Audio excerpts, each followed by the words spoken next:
Voilà. Bonjour à tous, un grand plaisir de vous retrouver aujourd'hui pour notre rencontre mensuelle du Lab Bien-être.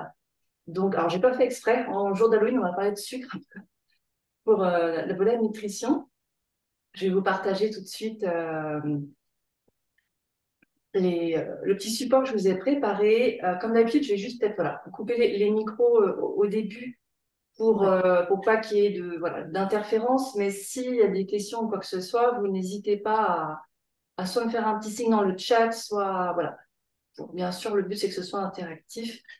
Hop, voilà, Brigitte qui arrive ici. Je vais juste, ok, et que je puisse voir, si je pense que je peux voir en même temps. Bonjour Brigitte, bienvenue. Ok, vous voyez correctement, Oui. ouais, c'est bon pour vous, ok. Donc aujourd'hui, on va parler un peu de sucre. Alors, sucre qu'on a un peu partout. On parle maintenant ouais, d'une drogue quasiment, hein. C'est compliqué d'arrêter. Alors, je parle moi pour moi aussi, ma casquette un peu de naturopathe dans les consultations qu'on peut avoir auprès de nos clients. Omniprésent dans l'alimentation, difficile d'y résister. C'est vrai qu'il a ce côté vraiment gourmand, énergisant, réconfortant. Alors, on en a besoin, mais c'est vrai que là, de plus en plus, on a vu les détox de sucre sont très à la mode en ce moment, parce qu'on sait que c'est vrai que l'excès, et bien sûr, la plupart d'entre nous, on est quand même en sérieux excès de sucre au quotidien, ont tendance à détériorer un peu notre santé. Alors, le but aujourd'hui, c'est pas de culpabiliser sur nos mauvaises habitudes alimentaires, mais en fait, c'est plutôt de vraiment de comprendre déjà les différentes formes de sucre, où elles se trouvent, et surtout avoir des astuces au quotidien à mettre en place pour, euh, pour limiter son impact, essayer en tout cas d'éviter les pulsions, éviter les pulsions alimentaires et les pulsions de sucre, et surtout réguler sa glycémie, parce que c'est surtout ça qui va être assez délétère pour la santé au quotidien, d'avoir ces pics et ces chutes de glycémie qui peuvent, sur le long terme, on verra, entraîner quand même des problématiques chroniques au niveau du corps. Donc, au niveau du programme, on va voir ensemble les astuces, du coup, pour réduire ses pulsions sucrées et mieux réguler sa glycémie. Déjà, en comprenant les différents types de sucres qu'il peut y avoir et où on les trouve dans l'alimentation. Quels sont les différents impacts de ces sucres sur notre santé et comment choisir les bons sucres pour l'alimentation. Vous voyez, il y a des petites choses tout simples à faire pour vraiment limiter l'impact du sucre. Et puis, comme je le disais, c'est vrai que c'est quand même pas facile de limiter le sucre. Il suffit qu'on traverse des périodes un peu plus stressantes où on est un peu plus fatigué. Bon, bah, le cerveau, il a un réflexe, hein, c'est d'aller vraiment sur le gras et le sucré pour trouver de l'énergie. Et il y a vraiment des plantes qui peuvent vous aider, et en fonction des différentes problématiques, à un petit peu à se détoxifier de ce sucre-là, à limiter sa consommation, ou en tout cas sa glycémie aussi. Donc, je voulais vous présenter trois, quatre plantes qui peuvent aider. Et on finira un petit peu comme toujours sur des points clés d'acupression aussi. Alors, soit à titre personnel ou pour les thérapeutes, ça peut être aussi des protocoles à proposer à vos clients pour vraiment travailler sur l'addiction, hein, sur la scène de récompense au niveau du cerveau, puis limiter l'impact. Donc, comme je disais, pour ceux qui viennent d'arriver, oui, n'hésitez pas s'il y a des questions, des choses qui ne sont pas claires, vous me faites un petit signe et puis le but, c'est que ce soit interactif. Alors déjà, avant de parler de réduire sa consommation de sucre, on va essayer de comprendre déjà pourquoi ça peut être intéressant de la réduire avec l'impact que ça a sur notre santé. Premier point à voir, c'est déjà quelle est ma consommation réelle de sucre. C'est vrai qu'on a tendance à penser au gâteau, aux choses sucrées, au dessert, mais le sucre n'est pas que là. On va avoir différents types de sucre, vous voyez sur le petit tableau que je vous ai présenté. Les premiers types de sucre sont des sucres à une seule molécule. On connaît le glucose, le fructose qu'on trouve dans les fruits, et le galactose. Ça va être vraiment les principaux. Donc ça a vraiment un goût sucré. La deuxième famille de sucres, elle est composée de deux molécules. Donc on peut avoir le glucose et le fructose qui donnent le saccharose, qu'on retrouve aussi dans beaucoup de produits alimentaires ou transformés. On peut avoir le glucose ajouté au galactose qui va donner donc le lactose. Donc ça, là déjà, on voit que dit lait ou produit laitier dit sucre. Et le glucose, dans deux molécules de glucose qui peuvent donner du maltose, on le retrouve notamment dans la bière, qui donne aussi forcément du coup du sucre. Et après, on va retrouver toute la famille des féculents. Et les féculents, en fait, hein, sont des grandes chaînes de glucose qui vont donner donc l'amidon, par exemple, du pain, des farines. Alors, bien sûr, du coup, on n'a pas l'impression forcément de manger du sucre, mais qui dit manger du pain, manger voilà, de la farine, des pizzas, un plat de pâtes, des céréales, forcément, à terme, c'est de la glycémie aussi, c'est vraiment du glucide. Hein, d'ailleurs, ça vous avez peut-être fait l'expérience, garder une boule de pain très longtemps dans votre bouche, on finit par avoir le petit bout sucré en fin de bouche. Donc déjà, que ce soit pour nous ou pour les clients que vous accompagnez, si, voilà, si vous êtes professionnel, d'ailleurs de faire un point, ok, c'est vrai qu'on peut avoir des gens qui disent, mais moi, je ne mange pas sucré. Ouais, mais sauf que on va avoir le gros de plat réconfortant le soir pour avoir de l'énergie, on adore le pain tout au long de la journée, bah forcément, ça va avoir aussi un impact, c'est des glucides.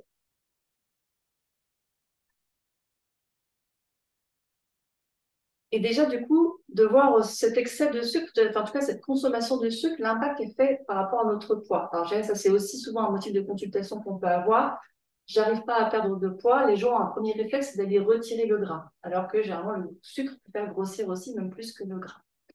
Au niveau de voilà, ce qui se passe dans le corps lorsqu'on ingère des aliments sucrés, donc que ce soit des féculents ou voilà, des desserts, 30 minutes à 1h30 après, on va avoir le glucose qui va arriver dans le sang. Ce glucose, donc le pancréas va sécréter de l'insuline et l'envoyer dans le sang pour réguler la glycémie. La glycémie, c'est le taux de sucre qu'on a dans le sang, hein, tout simplement. Ce glucose, grâce à l'insuline, il va être envoyé à 3 endroits. Soit au niveau des cellules, pour créer de l'énergie, pour notre utilisation quotidienne, voilà, pour avoir voilà, de l'énergie. Soit il va être envoyé vers le foie et les muscles, pour une première zone un peu de stockage tampon, qui est un stock qui est facilement retransformable en sucre sous forme de glycogène en fait. Hein. Donc c'est voilà, via le foie, mais qui va être facilement utilisé, exploitable assez rapidement. Ça permet voilà, de ne pas avoir faim entre 2 repas au long de la journée, en fait, d'avoir des petites réserves. Et enfin, si vraiment il y a un excès de sucre, là, le corps va carrément le transformer en tissu adipeux pour du stockage long terme et malheureusement sous forme de mauvaise graisse. Vous avez entendu parler des triglycérides. Voilà, c'est un gras qui va avoir tendance à rester figé et qui va avoir possiblement des aspects négatifs sur notre santé. Donc, premier réflexe aussi à avoir, c'est pas forcément que le gras que je mange qui me fait grossir, et de comprendre un petit peu cette répartition, comment le corps va utiliser le sucre pour gérer son énergie. Et donc, on a déjà, voilà, le premier point important à comprendre au niveau du fonctionnement du corps, c'est cette notion de glycémie. Donc là, vous avez un petit graphique. Donc, une fois qu'on ingère l'aliment, comme on disait, entre une demi-heure et 1h30 après, en fonction du type de glucides, on va avoir une augmentation de la glycémie, donc du taux de sucre dans le sang. En réaction, le corps va sécréter de l'insuline par le pancréas, plus ou moins forte selon la quantité de glucose. Ce qui va faire donc baisser le sucre. Le sucre va soit rentrer dans les cellules, soit rentrer dans le foie, soit rentrer, va être transformé en tissu adipeux. Et donc, on va avoir une baisse du taux de sucre jusqu'à potentiellement aller vers l'hypoglycémie. Donc là, on peut avoir le petit creux, la petite sensation de fatigue, et on va vouloir aller manger et repartir par du sucré. Et donc, vous voyez déjà un petit peu la problématique. Un grand pic de glycémie qu'on a en rouge là, entraîne une réaction beaucoup plus forte de l'insuline et donc une chute plus rapide et plus importante derrière de la glycémie. Donc on est en hypoglycémie.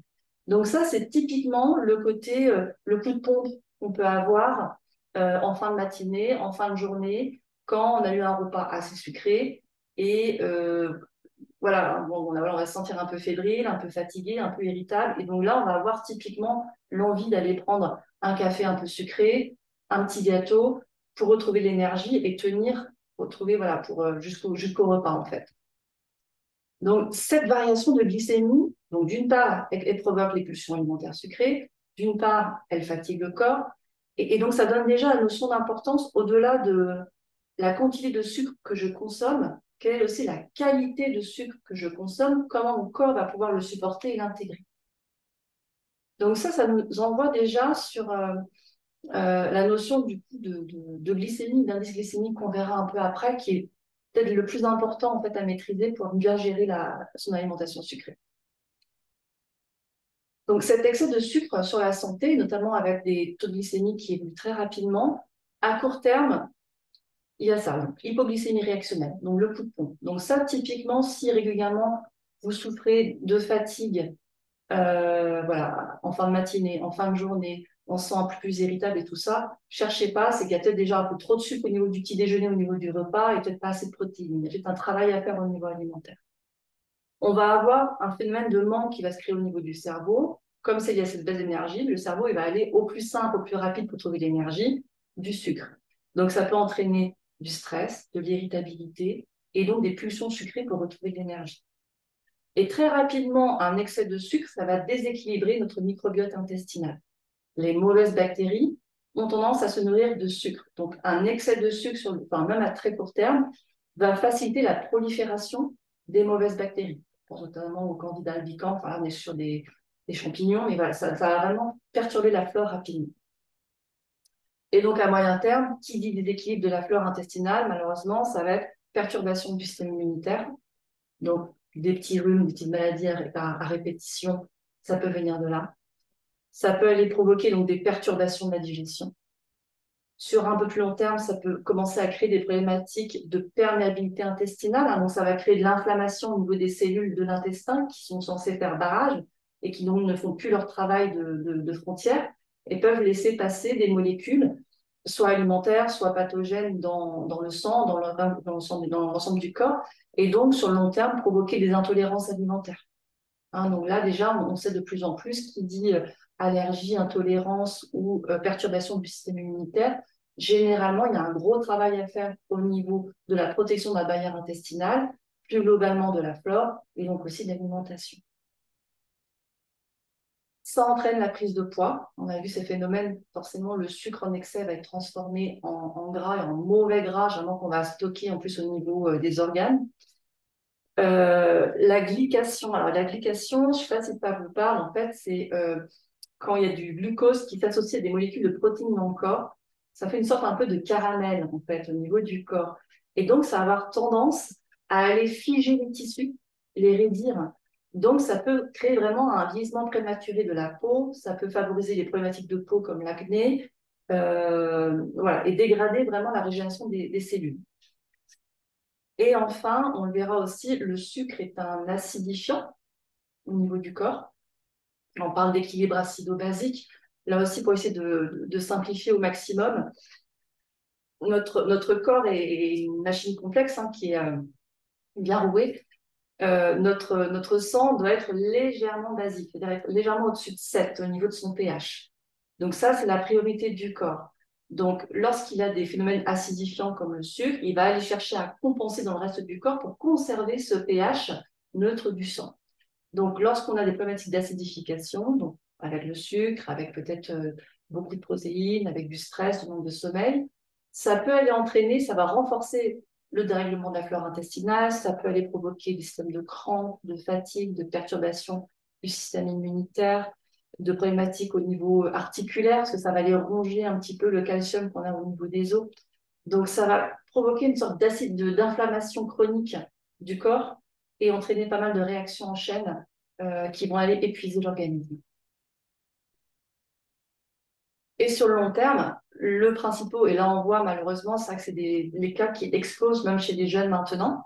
On va avoir l'apparition de ce qu'on appelle le syndrome métabolique, donc une dérégulation de la production, du fonctionnement de l'insuline, avec potentiellement des risques de diabète qui sont accrus sur le long terme. Augmentation des triglycérides, donc des mauvaises graisses et du cholestérol, hypertension, on va dire tout ce qui va être autour des maladies cardiovasculaires. Fructose en excès, ça peut aller à la notion de foie gras. Alors, ça paraît un petit peu bizarre comme ça, mais c'est vrai qu'il y a des personnes parfois qui ont pu aller développer jusqu'à des cirrhoses simplement avec du soda, sans boire beaucoup d'alcool, parce que ce mauvais gras va aller abîmer et détruire en fait le foie sur le long terme. Et ça peut rentrer aussi dans l'augmentation de certains risques de cancer, notamment parce que les cellules cancéreuses se nourrissent beaucoup de sucre. Elles n'arrivent pas à transformer les graisses en énergie. Donc, elles ont besoin vraiment de sucre pour se nourrir. Donc, on voit de plus en plus aussi, notamment pour éviter des cas de récidive ou faire de la prévention en termes de cancer, l'alimentation est essentielle. Donc déjà, ça nous donne une motivation pour comprendre un petit peu le sucre qu'on consomme et éventuellement mettre des actions en place pour le consommer mieux. Et donc, vous allez dire, maintenant, comment on fait concrètement? Parce que c'est pas facile au quotidien avec les contraintes alimentaires et puis la tentation à laquelle on est soumise en permanence. Premier point que je voulais vous partager, c'est la notion d'indice glycémique. C'est vraiment la clé, je le présente souvent en consultation parce que c'est relativement facile à mettre en place et c'est très efficace pour réguler sa santé. Euh, L'indice glycémique, en fait, c'est chaque aliment. Il y a des tableaux que vous retrouvez facilement sur Internet, mais pour les abonnés, je vous le mettrai dans votre espace personnel. Vous avez les tableaux sont classés par indice glycémique, c'est-à-dire la rapidité dans laquelle le sucre va apparaître dans le sang. Hein, pour retrouver un petit peu la courbe qu'on voyait un petit peu avant, en sachant qu'il faut éviter d'avoir les courbes rouges avec des gros pics de glycémie qui vont entraîner des chutes derrière. Donc, il y a des tableaux de classification comme ça de chaque aliment. Et le but, ça va être vraiment d'essayer de réduire au maximum les aliments à forte glycémie. Et pour ça, il y a des petites astuces rapidement à mettre en place. Mais vous verrez, c'est du bon sens, enfin, on les reprend souvent. Déjà, essayer de limiter la consommation de sucre blanc et brun. On peut essayer éventuellement de les remplacer par des sucres naturels en petite quantité. Ça peut être le miel, ça peut être éventuellement la stevia, des choses comme ça. En petite quantité, bien sûr, ça reste du sucre, mais déjà de limiter vraiment au maximum ce sucre blanc. Faire attention à la qualité et la quantité de glucides.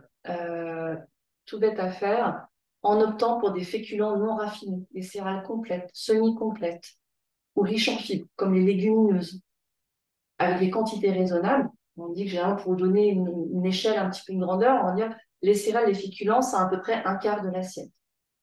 Hein, c'est un petit mémo technique à avoir. On va être à peu près la moitié de végétal, légumes cuits, crus, un quart de féculents, un quart de protéines. Donc ça, automatiquement, plus il y a de fibres, moins la glycémie, moins va augmenter rapidement. C'est assez mécanique. Donc ça, c'est assez facile à mettre en place dans l'assiette. Légumes et crudités à volonté. Encore pour les fibres. Dès que, voilà, le simple fait d'associer un sucre avec ses fibres en même temps, donc ça veut dire, par exemple, tout simplement son plat de pâtes, peut-être l'accompagner d'une salade ou, je sais pas, d'une poêlée de courgettes, enfin, ce que vous voulez, tout de suite, ça va permettre aussi de limiter ce pic de glycémie. Garder du gras, mais du bon gras. Donc, on le verra un petit peu la notion après, on rentrera dans le détail un petit peu après. Là, parfois, le mauvais réflexe qu'ont beaucoup de gens, c'est de supprimer tout le gras. Alors qu'on a besoin de gras pour faire partie de nos cellules, hein, notamment, ça fait partie de la construction de nos cellules et de beaucoup de réactions au niveau hormonal, ainsi de suite dans le corps. On a besoin vraiment même de ce bon gras pour perdre du poids. Continuer à se faire plaisir en sucré, mais éventuellement avec des desserts moins sucrés. On va voir comment après. Il y a des petites recettes assez faciles à faire. Et puis avoir le réflexe de se faire plaisir au niveau du goût avec autre chose que le sucre, qui est bien sûr un exhausteur de goût. Mais il n'y a pas que le sucre et le sel. Il y a les herbes, les épices, les oléagineux, les graines, de l'ail, les oignons, pour adapter les plats et se faire plaisir que ça reste gourmand. Alors, je décale ça pour que vous puissiez voir correctement. Ah, je ne sais pas si je peux vous répéter s'il y a besoin. Donc, je vous le disais, ça on trouve facilement ces scores de qualité, qui sont donc l'indice glycémique, avec, on va dire, un indice glycémique qui est au-dessus de 70. On serait sur des aliments plutôt à limiter, entre 55 et 70 avec modération, et en dessous, pas de problématique. Mais il y a une autre donnée à prendre en compte, c'est ce qu'on appelle la charge glycémique, c'est-à-dire c'est la quantité de sucre présent, de glucides en tout cas présent dans l'aliment. Donc concrètement, c'est généralement quand vous regardez les paquets d'alimentation, vous avez le total de glucides pour 100 grammes. Donc à partir du moment où il y a plus de 25 grammes ou plus d'un quart de glucides dans le produit, on va essayer de faire attention à la quantité. Hein, comme je le disais, c'est vrai que même si, par exemple, ce sont des céréales complètes, ça reste des glucides. Donc forcément, si on prend 300 grammes de pâtes complètes, ça restera forcément un gros apport de glucides quand même sur un repas. Donc là, on a le petit mémo technique. Si j'ai un indice glycémique faible et une charge glycémique basse, pas de souci, pas de risque sur la glycémie. Un indice bas, mais une charge haute, ou un indice haut et une charge basse, on va relativement faire attention à consommer, mais en quantité raisonnable. Hein, ça peut être des farines avec un indice glycémique bas, des choses comme ça, des riz basmati, voilà, pas en excès. Par contre, c'est vrai que dès qu'on voit qu'il y a un indice glycémique haut plus une charge glycémique haute, on va essayer de limiter, l'éviter au maximum, ou vraiment en petite quantité pour ce côté plaisir, et à côté, on va avoir la bonne dose de légumes ou de fibres pour essayer de limiter au maximum l'impact de la glycémie pendant le repas.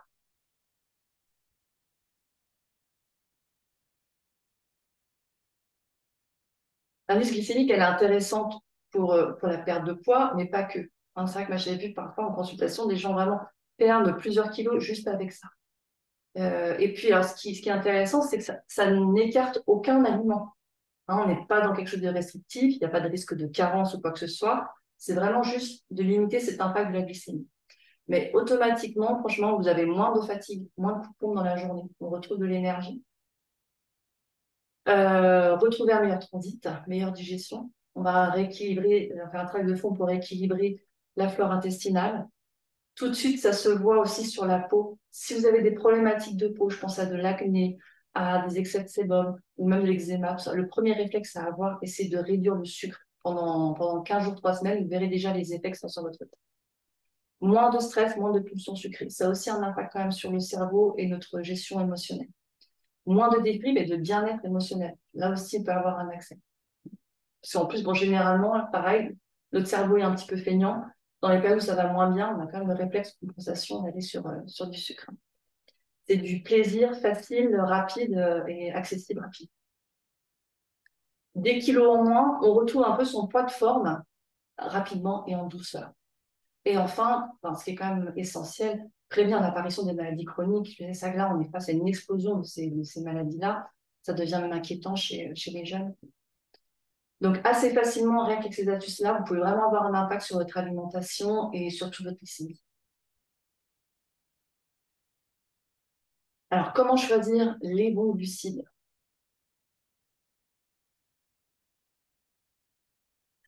Donc, assez facile à mettre en place, choisir des céréales et des farines riches en fibres non raffinées. Parce que voilà, quand il n'y a pas de fibres, l'amidon, il est très vite découpé par les enzymes, donc il va arriver rapidement dans le sang. C'est juste ça. Moins il y a de digestion, plus ça rentre facilement dans le sang et plus on a ce pic de glycémie. Donc, on peut retrouver dans des pâtes complètes, avec une cuisson plutôt al dente. Il y aura, ça joue aussi, le mode de cuisson peut jouer sur l'indice glycémique. Les légumineuses, hein, là, on peut se faire plaisir. Les pois chiches et lentilles, flageolets, haricots rouges. On arrive dans la saison où c'est plus facile à cuisiner en plus. Riz long grain complet, basmati, semoule complète, du quinoa, la patate douce, qui est aussi un indice glycémique qui est beaucoup plus faible que la pomme de terre classique. Céréales, on peut faire varier les céréales aussi, hein. L'avoine, l'orge, le sarrasin, l'épeautre. Pain complet, idéalement au levain, et plutôt partir sur des fruits entiers. À contrario, on va éviter tout ce qui est aliments riches en sucre transformé notamment et les farines blanches. Donc voilà, pommes de terre sautées, les frites, les purées. Pain blanc, pain de mie, riz blanc, céréales soufflées, galettes de riz. Alors ça, c'est des bombes glycémiques. Alors, on a encore parfois plus de réflexes dans les galettes de riz, c'est très sain. Mais par contre, au niveau de la glycémie, ça implique énormément. Biscottes, tout ce qui est très cuit en fait. Brioche et viennoiserie, biscuits, gâteaux industriels, bonbons, sucre, confiture, soda, jus de fruits. Donc, le réflexe, c'est un peu ça. Plus il y a de fibres, plus il y a de travail de digestion, moins le sucre arrive rapidement dans le sang. Le réflexe à avoir, associer toujours les féculents avec des légumes ou des crudités ou des protéines ou une bonne graisse pour faire baisser l'indice glycémique. Donc déjà, ça permet d'éviter de trop manger de féculents en quantité, d'avoir le réflexe, d'avoir un peu de salade dans le coin de l'assiette. Ça, tout de suite, on n'a pas besoin de se priver en fait, hein, on en a le même plaisir, mais toujours d'associer. Et deuxième impact, donc on mange moins, donc on aura moins d'apport de glycémie et en plus ça va arriver moins rapidement grâce au fibres. Donc ça, s'il y a un mot à retenir, hein, c'est les fibres. C'est vraiment nos alliés pour l'alimentation. On l'a vu le mois dernier, ça avait un impact aussi pour notre système immunitaire. On le voit, en fait, ça chouchoute notre microbiote, hein. Donc, en moyenne, 30 à 40 fibres par jour dont notre corps a besoin. Et attention à bien boire, à bien s'hydrater pour favoriser l'action de ces fibres. Ces fibres, elles vont servir à quoi? Premièrement, à être rassasiées plus facilement. Là encore, l'idée, c'est pas de se priver, mais forcément, si vous avez un repas très sucré, enfin, je caricature, mais vous allez au McDo, quoi que vous mangez, 1 heure et demie après, généralement, vous avez faim. Donc là, cet apport de fibres va permettre vraiment de caler sur l'ensemble de la journée. On n'a plus de sensation de faim à la fin de notre repas, on craque plus sur un gros dessert, on n'a plus besoin de se goûter en cours de matinée, en cours d'après-midi pour tenir jusqu'au soir. Ça va ralentir la digestion des fibres, des féculents et des sucres. Donc, apporter de l'énergie plus longtemps. On n'a plus faim 2 heures après le repas. Et ça va nourrir notre microbiote, les bonnes bactéries qu'on a dans notre intestin. Donc, pour avoir un meilleur transit, moins de ballonnement. Donc, là aussi, première chose à avoir, on se sent ballonné, on a des problèmes de digestion, de crampes.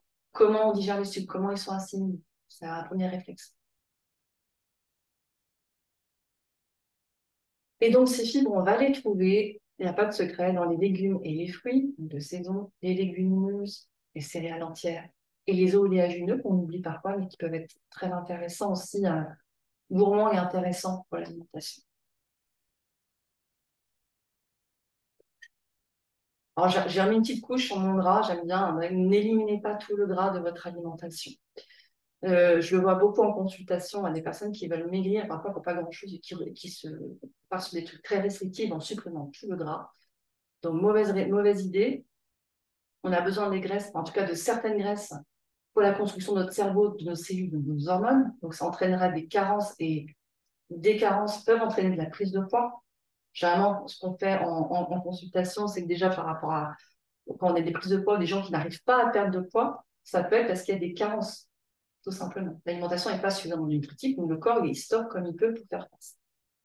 Et en plus, le gras apporte du goût et certaines vitamines. La vitamine D, enfin différentes choses. Même elle permet aussi l'assimilation de certaines vitamines, comme la vitamine A. Donc ça va rassasier et calmer les envies de sucre. Bien sûr, il faudra privilégier les graisses saines dont on va voir précisément. Donc les graisses saines qu'on peut consommer tous les jours. On va aller chercher oméga 3, oméga 6, un peu moins, j'en ai un peu trop, oméga 9. Donc ça, vous pouvez en consommer tous les jours. Les oléagineux. Les oléagineux, c'est toutes les graines, les noix, les noisettes. Enfin, là aussi, on fait varier au maximum. Les bonnes huiles, l'huile d'olive, l'huile de colza, l'huile de lin, qui sont particulièrement, colza et lin sont particulièrement riches en oméga 3. Généralement, c'est de l'oméga 3 qu'on manque. Donc ça va être top. Olives, tapenade, les petits poissons gras, ça peut être de la sardine, du maquereau, du hareng. On peut aller jusqu'à 2 fois par semaine pour aussi avoir un bel apport. Les graines, ça aussi, c'est très facile à ajouter dans l'alimentation. Graines de courge, de tournesol, de lin, de chia. Ça, c'est un réflexe à avoir à la maison pour assaisonner même vos salades, un plat de légumes, même, voilà, même les féculents. Ça vous permettra d'avoir un bon apport de bons gras, de bons oméga 3 et en plus beaucoup de vitamines. Les avocats, particulièrement riches en vitamine E, donc c'est très intéressant pour la peau, mais ça permet d'avoir un bel apport de gras. Ça paraît assez évident, mais forcément, voilà, les graisses à éviter, soit occasionnellement, ou on va avoir voilà, cette idée un petit peu de limiter les cumuls dans la journée, hein, d'avoir un petit peu le combo pizza, glace, voilà. Donc, beurre et crème, fromage, si on peut, on essaie de partir sur des fromages peut-être de chèvre, de brebis qui sont un peu moins gras, un peu moins salés. Charcuterie grasse, viande rouge, l'huile de tournesol d'arachide, viennoiserie, gâteau industriel, aliments frits. Là, forcément, il faut que ce soit des choses un peu plus exceptionnelles. Donc là, vous avez un petit tableau synthétique. Donc, on va dire, enfin, ce sont des repères, pas des règles, c'est pour un petit peu, voilà. Le bon gras, ça devrait représenter à peu près 75%. Donc, avec les polyinsaturés, on va avoir tous les oméga 3 et les oméga 6. Donc, les oméga 3, on les trouve principalement dans les poissons gras. Alors, sardines, maquereau, thon, saumon. Le thon, saumon, par contre, on est un peu limité avec les charges de métaux, choses comme ça. Anchois, on en trouve aussi dans les œufs de poisson et le foie de morue. Les oléagineux, les noix, les graines de lin, graines de chanvre, graines de chia, même des super aliments où il y a plein de vitamines en plus. Et donc, voilà, l'huile de lin, l'huile de noix, l'huile de colza. Donc, vraiment, ce réflexe, c'est ça. Poisson gras, les huiles, les oléagineux. On va retrouver vraiment nos principales sources d'oméga 3. Oméga 6, mais généralement, on a un peu trop d'oméga 6. On les trouve dans les cacahuètes, les pignons de pain, les graines de tournesol, de sésame, l'huile de pépins de raisin, d'arachide. Et les oméga 9, on va les retrouver notamment dans les avocats, dont on parlait tout à l'heure, dans l'huile d'olive. Hein, donc, olive, avocat, c'est les principales sources d'oméga 9. Et donc, à limiter, il faudrait que dans l'idéal, ce mauvais gras soit à peu près de 25% dans l'alimentation, ce qu'on appelle les acides gras saturés, qu'on va retrouver, donc qui ont saturé, parce qu'ils ont tendance un peu parfois à figer après. Donc, il y a ce côté un peu figeant dans le corps aussi. Hein, donc, charcuterie, le beurre, les éléments frits, le fromage, les viennoiseries, ainsi de suite. Donc là, on va essayer de manger en quantité raisonnable. Et les choses vraiment à éviter, donc c'est vraiment ce qu'on appelle les acides gras saturés trans. Donc tout ce qui est produit industriel avec graisse hydrogénée, hyper transformé, c'est au gâteau, apéro, au biscuit ultra transformé, où là vraiment c'est essayer d'écarter au maximum l'alimentation.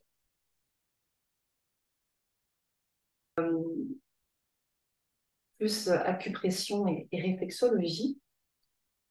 Pour aller plus loin, justement, je vous parlais un petit peu du Sudodouine. Donc certains, ils sont déjà, tout le monde n'y est pas. Les Sudodouine, ce sont des cours d'automassage et d'acupression en ligne, donc accessibles hein, depuis n'importe où, n'importe quand, via une plateforme sécurisée pour que vous puissiez pratiquer où et quand vous le souhaitez grâce à des séances thématiques enregistrées. Le Douyin, ça parle peut-être pas à tout le monde, c'est une technique en fait issue de la médecine traditionnelle japonaise qui est basée sur des exercices de massage, de respiration, de points d'acupression, d'exercices de relaxation pour préserver sa santé. Donc, je vous ai préparé des cours qu'on ajoute un peu tous les mois, qui sont conçus pour tous les niveaux, des débutants aux experts, et de manière très flexible pour s'adapter un petit peu à votre emploi du temps et vos besoins. Donc, l'abonnement au studio, ça prévoit un accès illimité à tous les cours de la plateforme, n'importe quand. Et donc, chaque mois, on retrouve un nouveau cours thématique. Donc, je pense que ce mois-ci, je vais vous faire une séance sur la digestion, justement pour faciliter un petit peu la digestion. Et avec un nouveau tutoriel d'acupression pour apprendre à soulager un trouble. Donc là, je pense que je vous mettrai le protocole justement pour aider à soulager les pulsions alimentaires. Et puis, pour vous poser vos questions, alors bien sûr, je suis joignable par mail ou par téléphone, il n'y a pas de souci. Mais on a aussi un groupe Facebook pour pouvoir échanger vos pratiques. Donc, quelques petites séances qui sont déjà disponibles sur la plateforme. Donc, on a 3 thèmes. Harmoniser son esprit, ses émotions avec le sommeil. Donc, c'était les angoisses, la déprime, la rumination pour libérer les blocages émotionnels, la nervosité. Prendre soin de son corps, réveil musculaire, défatiguer les yeux, les jambes lourdes, voilà, embellir son teint, lifter son visage, libérer les tensions, préparer son corps au changement. Et donc, des tutos pour découvrir les points d'acupression en fonction des problématiques. Alors, je ne sais pas tout le monde, c'est vrai que ça peut être l'immunité, enfin voilà, la sinusite. Le but, c'est de partager au maximum que vous puissiez pratiquer chez vous, éventuellement le partager avec d'autres personnes, ce qui me fait le plus plaisir. Et en parallèle, donc, on a le lab, donc, qui a un espace plutôt ressources pour découvrir différentes techniques et des solutions naturelles pour vous aider à prendre soin de vous au quotidien. Un programme holistique autour de 6 piliers, donc la nutrition, la phytothérapie, l'équilibre du système nerveux, l'harmonisation des émotions, l'exercice physique et les techniques réflexes.